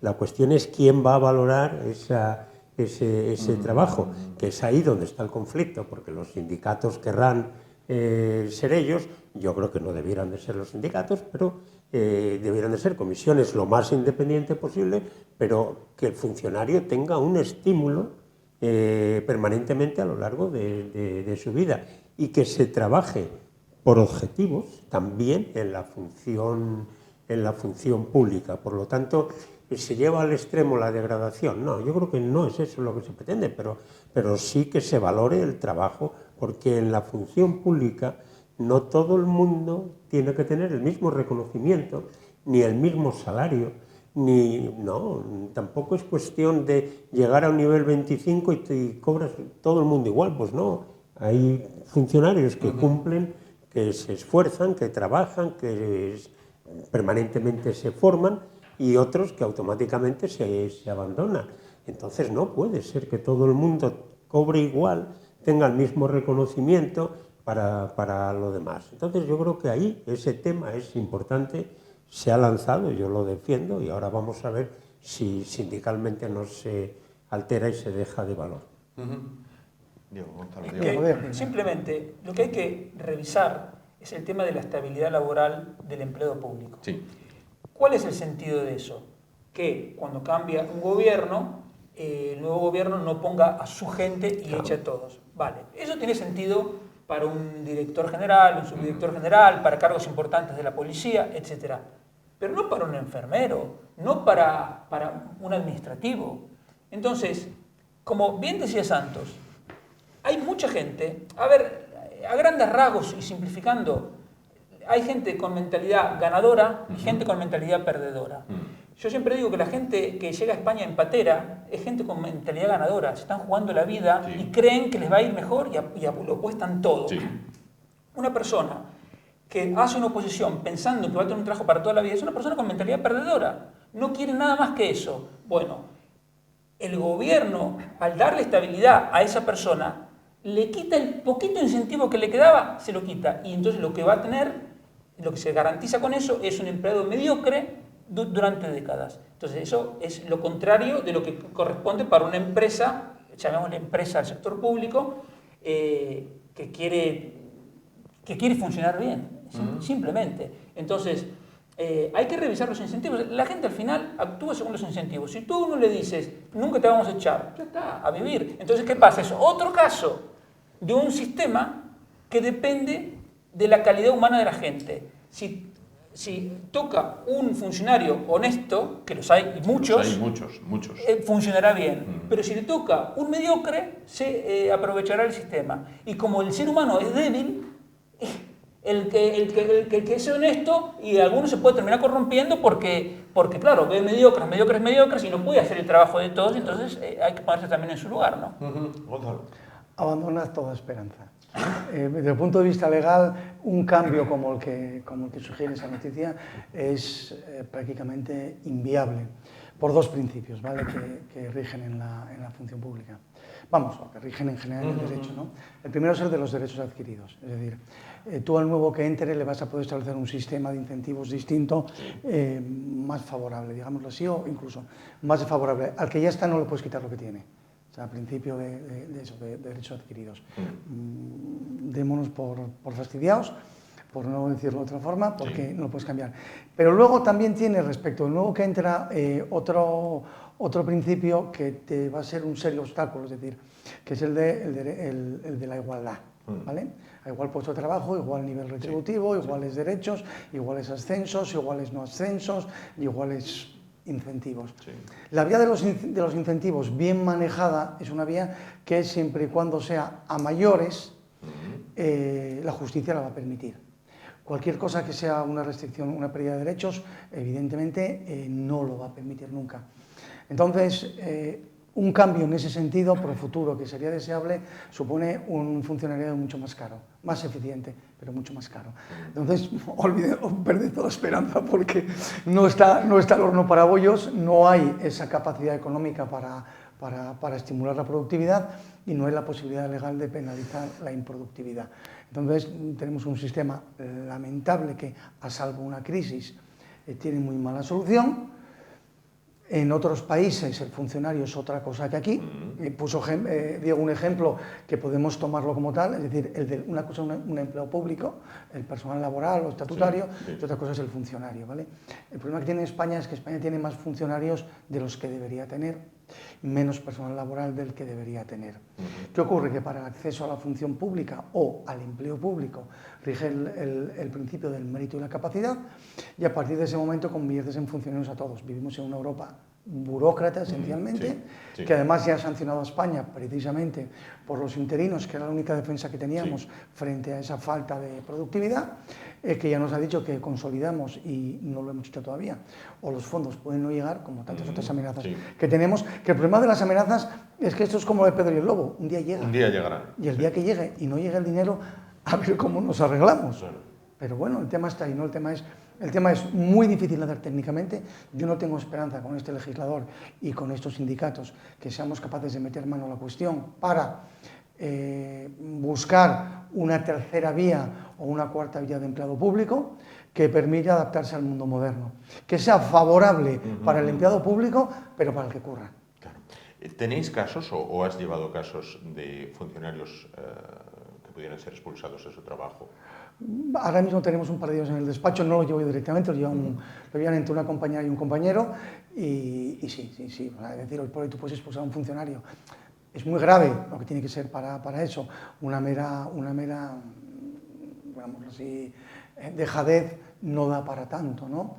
Pero sí, yo he visto, me pongo un ejemplo de hace muchísimos años, que para mí fue genial, ¿no? En Avilés había un juzgado que era un juzgado maldito. Cambió lo que antes era el secretario, que era el secretario de Administración de Justicia, que digámoslo así, es un poco el que controla el normal funcionamiento tanto del procedimiento como de los funcionarios. Y lo primero que hizo con dos que no trabajaban fue ponerlos de cara a la pared y dijo: vais a estar ahí con una máquina de escribir hasta que os jubiléis. No queréis aprender informática, no os preocupéis. Ahí, de cara a la pared, pasando escritos a máquina, aunque luego lo rompamos. Y por lo menos no me molestáis el juzgado. Uno se fue de ese juzgado y empezó a trabajar y otro se jubiló. Bueno, pero es que eso hace falta mucho brío para hacerlo, ¿vale? Para llevarlo adelante. Claro. Santos. Bueno, no, yo soy más optimista, es decir, yo confío, es que es una necesidad, es decir, no todo el mundo en la función pública se esfuerza de la misma manera, trabaja de la misma manera, lucha por su futuro de la misma manera y por lo tanto no todo el mundo tiene que ser igual. Yo no creo que se rompa el principio de igualdad, sino el principio de estímulo al trabajo, y confío en que esta reforma de la función pública salga para adelante. Vuelvo a repetir que probablemente los grandes sindicatos querrán controlar el proceso y entonces ya la promoción será por razones sindicales. Entonces, porque hoy día en la función pública hay muchísimos liberados sindicales, muchísimos liberados sindicales que no han pisado su puesto de trabajo en la vida. Bueno, también lo hubo aquí en la minería, como muy bien sabemos, y no es el momento de tocarlo. Pero yo creo que yo confío en la gente que de buena fe va a trabajar, lucha por salir adelante y da un buen ejemplo. Y eso tiene que tener un reconocimiento en la forma que se vea, pero lo debe de tener. Y que los evaluadores no sean los sindicatos de turno, de un tipo o de otro. También en la función pública hay un sindicato CSI, es decir, que no hablo solo de comisiones UGT, yo les dejaría al margen. Pero tal y como decía Diego, hay funcionarios muy buenos, muy responsables, muy capaces y muy trabajadores. Pero quizás en este caso, como muchos otros órdenes de la vida, paguen justos por pecadores. Y lo que un funcionario hace mal, lo arrastra a todo el colectivo. Sí, y como todo en la vida, ¿no? El vuelva usted mañana ya es muy antiguo, o sea pero bueno, hay que... hoy día las nuevas redes sociales, los idiomas, los procedimientos son muy distintos, incluso el teletrabajo que está regulándose también. Es decir, bueno, hay muchas opciones, pero una persona que se lo toma con interés debe de ser reconocido. Esta es mi impresión y lo que ha sido un poco mi vida profesional, y yo creo que es bueno que esto se ponga en marcha.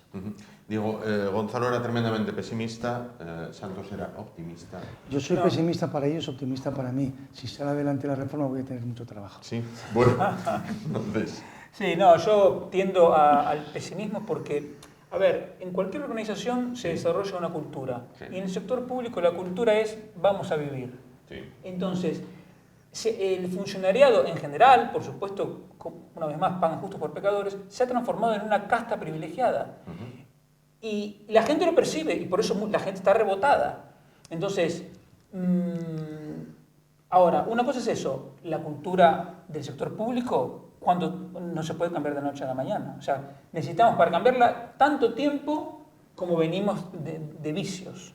Es como decía Juan Bautista Alberdi, un filósofo argentino, cuando había gente que en 1850, 1860 quería imponer un liberalismo del laissez-faire en Argentina, de entrada dice, pero ¿cómo vamos a hacerlo si llevamos 300 años con las ideas coloniales y todo regulado? No podemos, vamos a necesitar mucho tiempo. Y siempre me acuerdo de eso porque en este caso es exactamente igual. Podemos estar todos de acuerdo, pero la cultura es algo que cambia muy lentamente.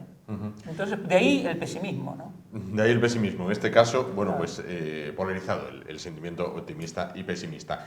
Para acabar, para finalizar de manera, bueno, pues prácticamente telegráfica, Diego, aprovechando tu presencia, ha ganado Argentina el Mundial de Fútbol, se ha hecho muy famosa una canción que cantaban los jugadores, los hinchas. Había una de las estrofas que decía, no te lo puedo explicar porque no lo vas a entender. Sí. ¿Cómo se puede explicar? Bueno, es que hay otra canción de la cancha que dice eso justamente, es un sentimiento, no puedo parar. Y simplemente, y había otra bandera que a mí me gustaba mucho, que tenía la cara de Maradona y decía, si no lo entendés es porque no lo sentís. Y es así, o sea, no, porque uno a veces se quiere abstraer de eso, pero yo estuve en algunos partidos en Argentina y gente joven no aguantaba los nervios y se iba del partido, no lo podía ver. O sea, es increíble. Yo he presenciado llantos, desmayos, lo que sea. Y a mí me gustó una cosa que escuché de una persona en la calle que dijo, ser argentino es esto. O sea, no decimos ni que está bien ni que está mal. Es así, es así. Es increíble, pero es así. Bueno, pues... Y en el fondo es algo sano, porque total, uno puede pensar, es una frivolidad, sí, pero al final no le hace mal a nadie. No, sin duda, sin duda. Bueno, les hizo bastante daño a los franceses, ¿no? En este caso. Pues llegamos al final. Me despido de nuestros invitados agradeciéndoles su presencia. Me despido en el orden contrario al que los presenté. Gonzalo, muchísimas gracias por estar con nosotros. Como siempre, y al público por escucharnos. Por escucharnos, sin duda. Santos, muchas gracias por estar con nosotros. Diego, muchas gracias por estar con nosotros. Y llegamos así al final, el último programa antes de Navidad, con lo cual, bueno, pues vamos a finalizar con un concierto que tenía lugar el pasado sábado, creo recordar, en los exteriores del Teatro Campo Amor, a cargo de los alumnos de la Escuela de Música de Oviedo, con uno de los clásicos de esta Navidad. Con esa actuación, dirigidos por el maestro Pacheco, les dejamos por el director. Gracias por su atención, ánimo y adelante, buenas noches.